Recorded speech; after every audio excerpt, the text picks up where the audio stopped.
Salam, hər vaxtınız xeyir əziz izləyicilər. Kanalıma xoş gəlmisiniz. Bu günləri mən sizə sobada döymə xəmirdən pirajkinin hazırlama qaydasını göstərirəm.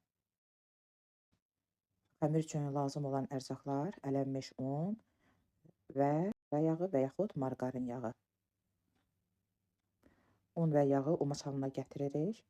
Yağ mütləqdir ki, otaq temperaturunda olsun.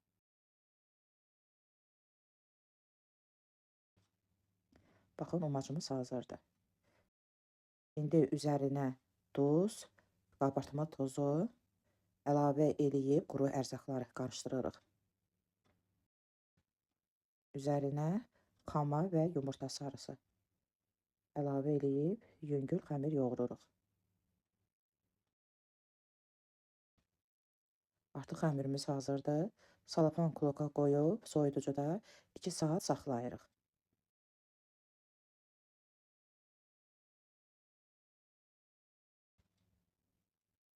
İndi keçəyin pirajkinin içliyinin hazırlanmasına. Tavaya kərə yağı əlavə elədik. Üzərinə də soğan, soğanı xırdada doğraya bilərsiniz əzizlərim. Ət maşından da çəkə bilərsiniz. Mən ət maşınında çəkdim.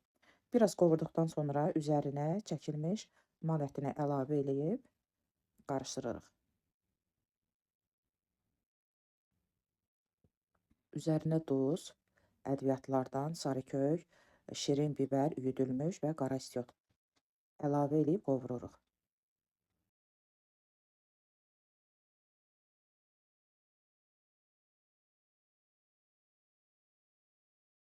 İçilikdə ən gözəl dadına dad qatan mənim zövqümcə zirincdir. Həqiqətən çox gözəl dad verir. Zirinci əlavə elədik və üyüdülmüş qara reyhan qurusu əlavə eləyib yüngül qovurub götürürük.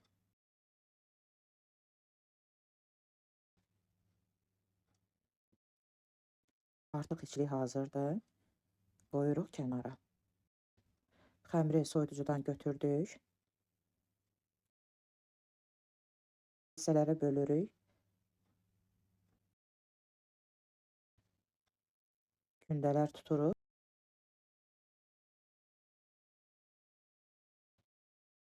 Hər kündə 40 qramdır. Tərəzidə qramların hamısını dəqiqləşdiririk.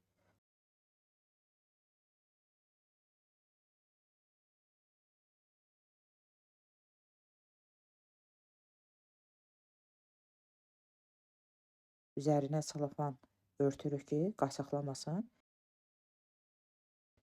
İndi də götürüb kündələyirik.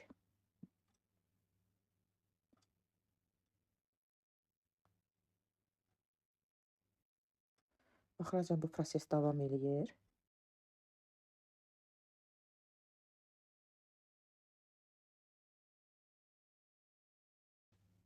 Artıq kündəmiz hazırdır. Üstünü örtürük, 10 dəqiqə, 15 dəqiqə saxlayırıq.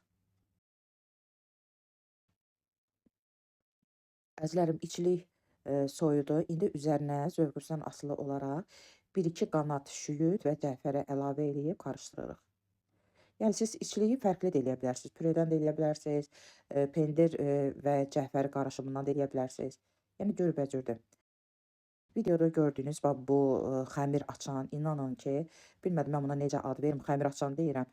Həqiqətən çox gözəl. Görürsünüz necə anında xəmiri şəkərbura formasına salır. Baxın necə kündəni necə hazır.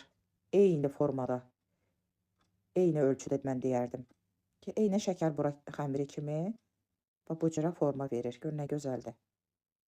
Bütün kündələrin hamısını bu cürə elədim.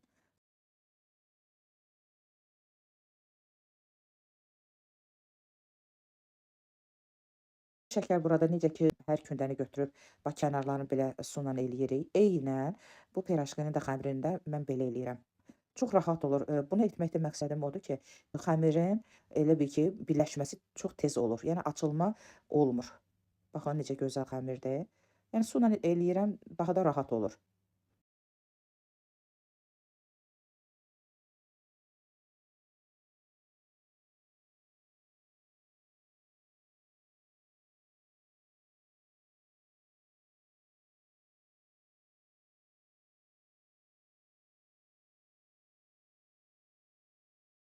Çox məsləhətli reseptdir. İnanın ki, qonaqlıqda, Qonağınız olanda, bayramlarda süfrələrin ən gözəl deyərdim ki, təamlarından biridir.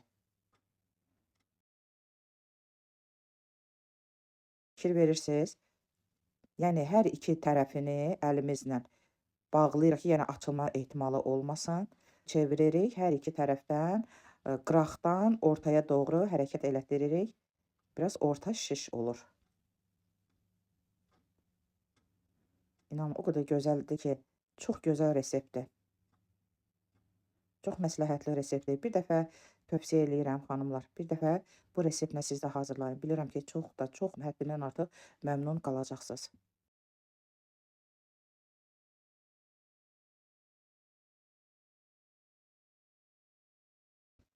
Piraşkinin üstünü salafandan örtdük, 10-15 dəqiqə qalsın. İndi keçən üstü üçün 2 yumurta sarısı, 1 çay qaşığı bitki yağı. Bunu çəngəl vasitəsilə qarışdırırıq. Süzgəcdən ona görə keçiririk ki, yumurtanın içində ağlar olur. Hamımız bilirik də. Yəni o görünüşcə yaxşı görünmür. İndi də fırça ilə piraşkilərin üzərinə çəkirik hər tərəfli.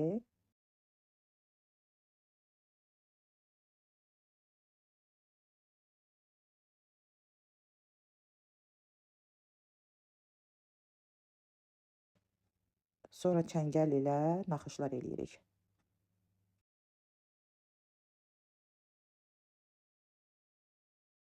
Öncədən isidilmiş sobada, alt üst rejimdə 170 dərəcədə 35 dəqiqə pişir.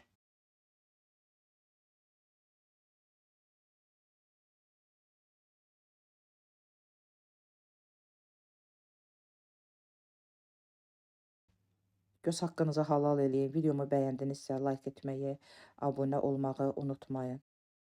Allaha əmanət olun.